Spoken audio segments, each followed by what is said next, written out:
Bonjour, toujours dans la série de programmation web avec .NET et en particulier avec le langage C#.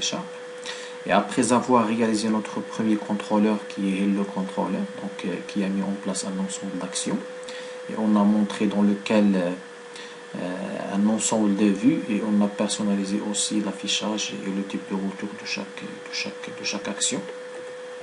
Alors maintenant, nous allons essayer d'intégrer l'autre partie qui est le modèle pour compléter le MVC du .NET.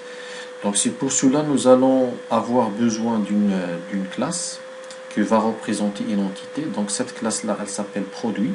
Donc pour la gestion, par exemple, d'un catalogue, l'objectif c'est afficher le détail d'un produit dans un premier temps et afficher la liste des produits, mais tout en utilisant de toute façon des déclarations en code div, c'est-à-dire dans la mémoire pendant l'exécution. Alors cette architecture qu'on va mettre en place, elle est composée d'une seule couche. Donc cette couche-là, normalement, c'est la couche web. Alors la couche web en général, si on va respecter le design pattern MVC, elle est composée du contrôleur, du modèle et les vues. Donc c'est pour cela, notre contrôleur, une fois appelé le contrôleur slash, par exemple, slash l'action détail, à ce moment-là, on va appeler la page ou bien la vue détail.cs ici, CS.html. Donc à ce moment-là, une fois cette page-là appelée, on va injecter dedans des données concernant un produit qui sera créé. Alors le contrôleur, qu'est-ce qu'il va faire? Une fois appelé le contrôleur, on va exécuter et connaître l'action correspondante et en même temps, on va créer une instance du produit. D'accord? Cette instance-là sera injectée dans le modèle et le modèle est là, il peut communiquer directement avec la vue. Donc, si une chose est injectée dans le modèle, donc on peut y accéder à travers la vue. Donc, c'est pour cela on va réaliser deux actions. Une pour afficher le détail de produit et une deuxième pour afficher une liste de produits. Donc notre modèle, la première fois, il va contenir un produit et dans la deuxième fois, il va contenir une liste de produits. Donc c'est pour cela on va essayer de faire une démonstration. Donc pour ce faire, il faut déjà commencer par créer le contrôleur. Donc ici, on va commencer par créer notre contrôleur qui s'appelle Produit Controller. Donc tout simplement, il faut cliquer par la droite et après aller vers Ajouter contrôleur et ensuite cliquer sur mettre le nom du contrôleur et après on va créer notre contrôleur qui s'appelle Produit Controller. Donc dans ce Produit Controller, on peut ajouter, en plus de cette page-là, on va ajouter deux autres actions.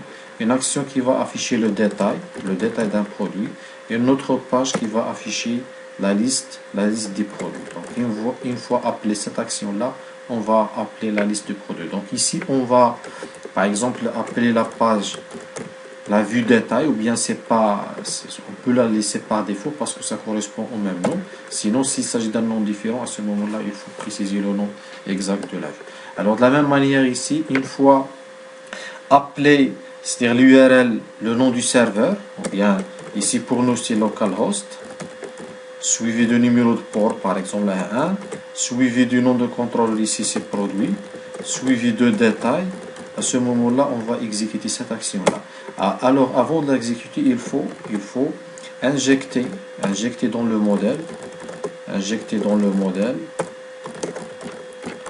un produit. Il faut injecter un produit ici. Donc comment faire pour injecter un produit? Il faut déjà commencer par faire quoi? Par créer l'entité produit.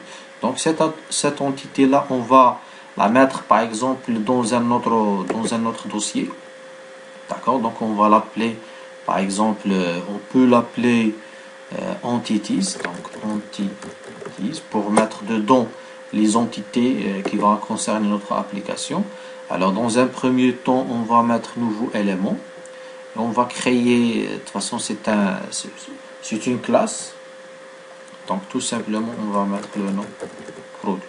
Alors maintenant, nous avons créé la classe produit. Et cette classe produit, elle va avoir des propriétés. La propriété ID ou bien produit ID. Donc la propriété ici en C#, on doit commencer par majuscule. Ici c'est ID.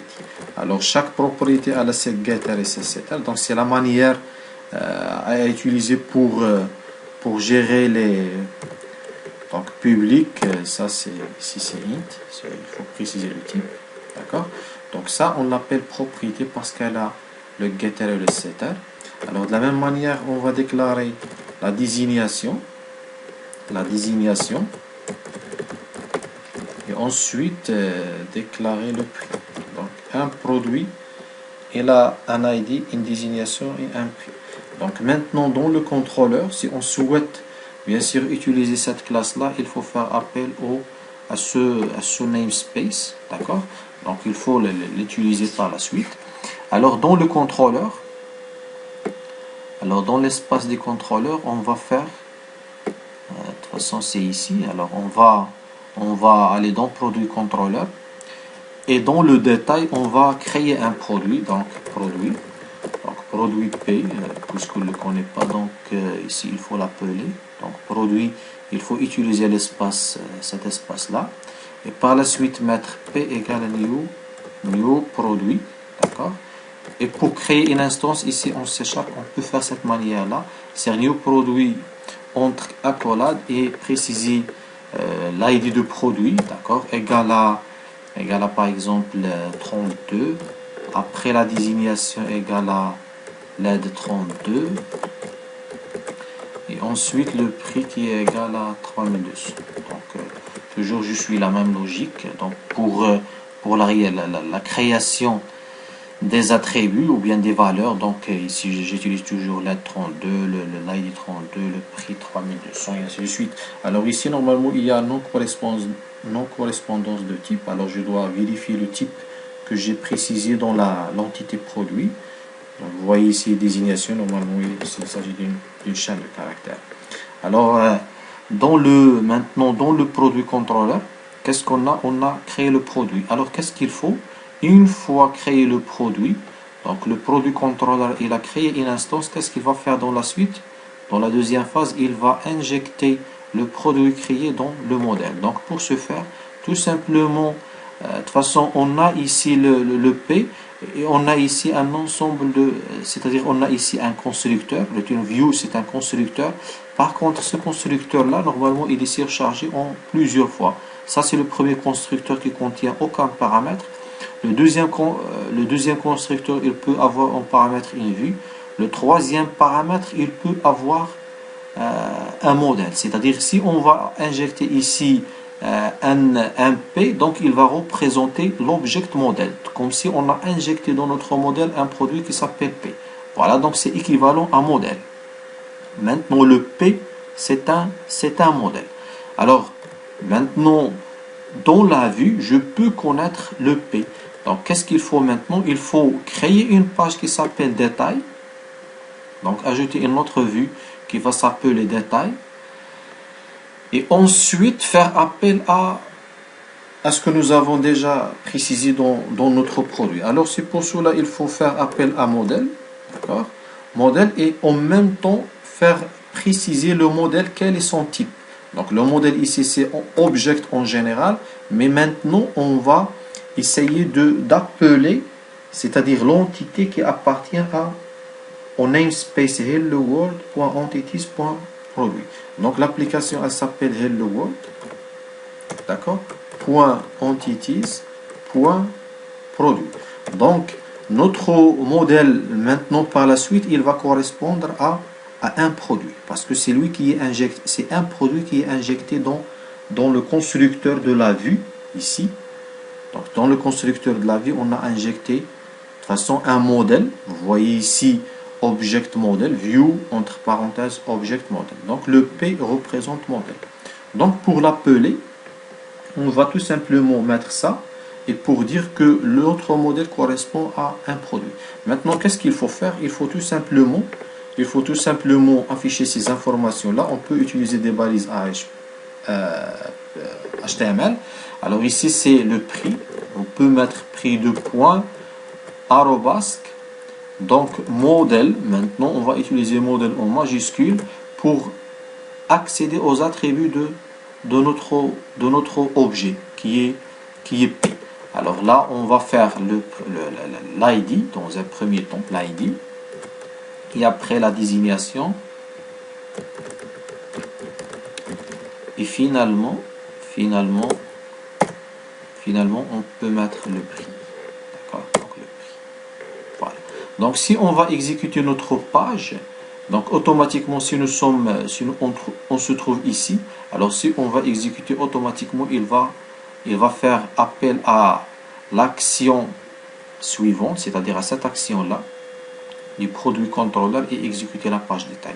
Donc soit on se positionne ici, ou bien ici. Si on exécute, alors on va directement vers exécuter l'action correspondante pour afficher la page détail.cs HTML. Donc, dans un premier temps, on va tester et voir qu'est-ce que ça va donner ça.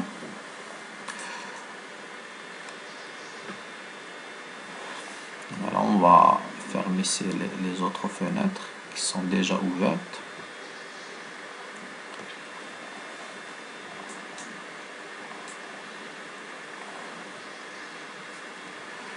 Alors, vous constatez maintenant que nous avons réussi à injecter notre produit dans le modèle à travers le contrôleur. Donc nous avons créé une instance et nous l'avons injecté dans la vue à travers l'usage du modèle. Alors ça, dans un premier temps, on a utilisé une seule instance. Par contre, on peut aussi créer, c'est-à-dire injecter un ensemble d'instances. Alors pour cela, je vais utiliser ça. Produit, je peux utiliser plusieurs produits. Et en même temps créer une collection. Donc je peux l'appeler iCollection par exemple, ou bien iList. C'est une collection de produits que je peux l'appeler liste, d'accord, ou bien produit avec S, égale à new list, d'accord, new list de produits. Et ici c'est le constructeur normalement qu'on peut utiliser de la même manière pour initialiser une collection. Donc à l'intérieur ici je peux faire P par exemple, et en même temps mettre new à chaque fois. Donc alors je peux utiliser ça. Donc à chaque fois il faut à la place de point virgule, ici il faut les faire séparer par une simple virgule. Alors là je peux ajouter un autre produit. Alors le premier produit c'était 32, le deuxième je vais mettre 34, alors 36, 40, 42, alors là le 4200, alors là c'est 4000, et ici c'est 3600, et ici c'est 3400. Donc j'ai plusieurs produits maintenant.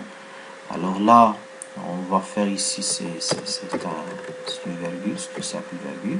Alors maintenant j'ai créé une collection qui s'appelle produit. Donc de la même manière que le produit est déjà injecté ici, donc maintenant je peux, à la place d'un produit, je peux injecter quoi? Une liste de produits. Donc mon modèle maintenant c'est une collection de produits. Alors comment faire pour l'afficher, pour afficher une collection dans une page web? Je peux de la même manière créer une autre vue qui s'appelle liste. Alors cette liste là, dans un premier temps, va avoir un code. De toute façon, liste, je peux mettre en titre liste des produits. Liste des produits. En même temps, afficher quoi?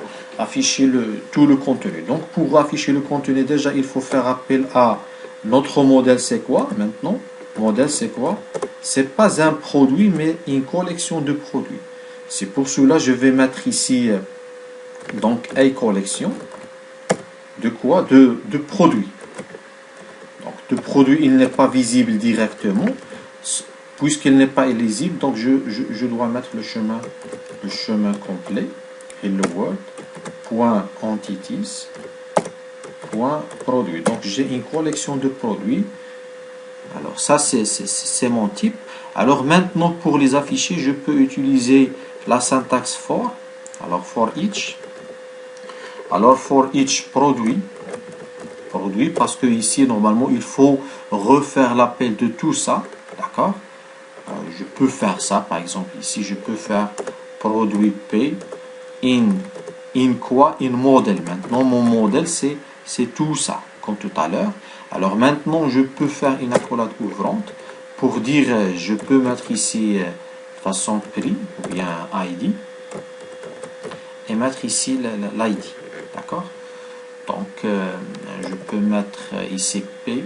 Voilà, c'est un code ASP. Donc, je peux mettre P.ID. Et ici, de la même manière, je peux mettre pour la désignation. Et je peux mettre le prix ici. Donc, voilà, j'affiche. Maintenant, si je vais exécuter à partir de là, je vais afficher la liste de produits. Donc voilà, j'ai un for each, j'ai le tout. Donc je dois afficher l'ensemble des produits qui sont initialisés dans le contrôleur. Donc ici, qu'est-ce que nous avons fait exactement? De la deuxième manière, on peut, au lieu de créer un seul produit, on va créer une collection de produits. Cette collection de produits sera injectée dans le modèle et à partir de V, on peut accéder aux données du modèle pour afficher toutes les données qui sont injectées. Alors c'est ça normalement le cycle de vie d'une requête basée sur un VC. On fait appel au contrôleur. Le contrôleur peut faire un traitement. Donc parmi ces traitements-là, il crée soit un produit et par la suite fait appel à détail, ou bien créer une liste de produits et par la suite fait appel à liste. Donc ici, on pouvait faire normalement la liste de produits dans index.chtml. Donc si vous avez remarqué ici, parce que nous avons utilisé le concept des paragraphes, c'est pour cela il est à chaque fois, à chaque création de produit, il revient à la ligne. Donc pour rendre notre application, c'est-à-dire elle peut avoir bien sûr cette forme-là. Donc on va utiliser un tableau et on va essayer d'appliquer des styles. Donc dans un premier temps, on va commencer avec la liste des produits. Donc on va faire des modifications. Alors déjà, on va afficher ici un titre. Donc je peux mettre une table qu'elle peut avoir des classes CSS, par exemple table, parce que ici c'est automatiquement importé à partir de Bootstrap. D'accord, on va tout à l'heure montrer comment Bootstrap il est injecté dans nos vues, donc à travers les fichiers de configuration. Alors maintenant on va, voilà, donc ici on a un tableau. Cette table doit avoir un en-tête. L'en-tête normalement il a une seule ligne, d'accord, donc qui s'appelle normalement TH. Et dans cette ligne là, ou bien une seule ligne qui a normalement TR, voilà. Et dans chaque TR, on a un TH. Un TH qui peut être soit l'ID, d'accord. Ça c'est la première colonne. La deuxième colonne c'est la désignation. La troisième colonne c'est le prix. Donc ici c'est désignation. Et ici on va mettre le prix. Alors, le prix c'est la troisième colonne. Alors maintenant pour chaque produit, on va créer une ligne de notre tableau.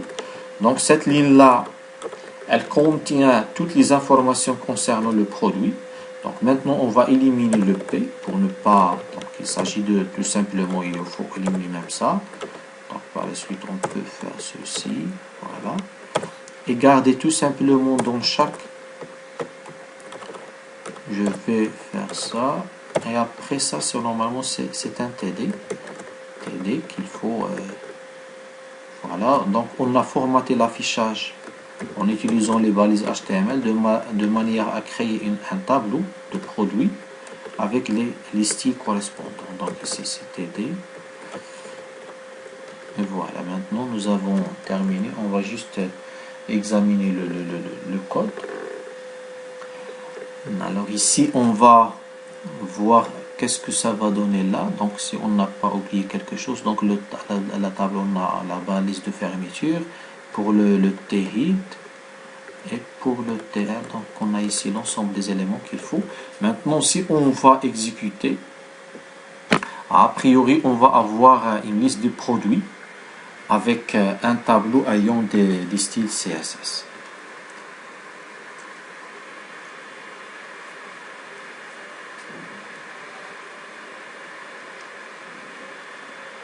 Voilà, maintenant nous avons notre liste. Et notre liste, normalement, elle est responsive et elle contient les tableaux qu'il faut. Donc le tableau qui contient un ensemble. Par contre, ici, j'ai mis copier-coller partout. Normalement, il fallait, au lieu de... ici, je garde le produit. Ici, je dois mettre la désignation. Ici, je dois mettre normalement le prix pour avoir un affichage correct. Donc voilà. Et de la même manière, bien sûr, je peux... De la même manière, de toute façon, je vais refaire l'exécution pour donner l'affichage qu'il faut.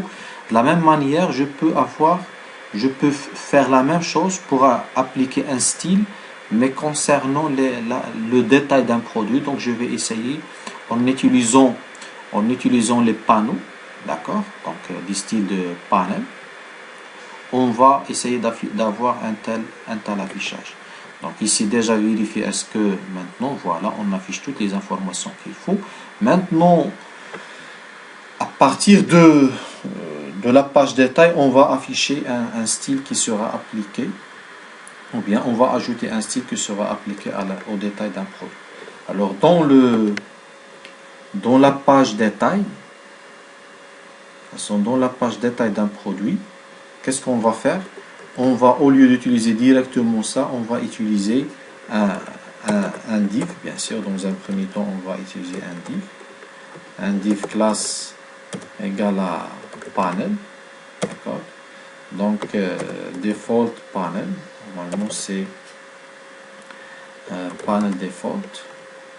Panel default. Voilà. Et tout ça, tout le contenu va se trouver dans ce panneau. Ensuite, ce panneau, il peut avoir un nom-tête. Donc, div, de la même manière, classe égale à panel head, panel heading.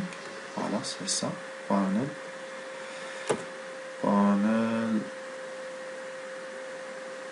Alors, panel-heading.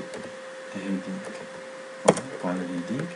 Et par la suite, ça c'est un nom-tête, donc on peut mettre dedans détail produit, d'accord. Ici je peux changer le titre, donc je peux mettre catalogue en ligne ici pour le changer. Alors dans la suite, ça, le troisième corps, parce que c'est un panneau ayant deux parties, l'entête et le contenu, donc je peux mettre ici le contenu, div, alors classe bien sûr égale à panel body, voilà. Et ça, le contenu, normalement, ça correspond à toutes ces données-là. Donc maintenant, j'ai l'ID, j'ai la désignation et j'ai le prix. Alors si on va exécuter la page, on va avoir le résultat correspondant à cette modification-là, c'est-à-dire en appliquant des styles CSS sur une page web.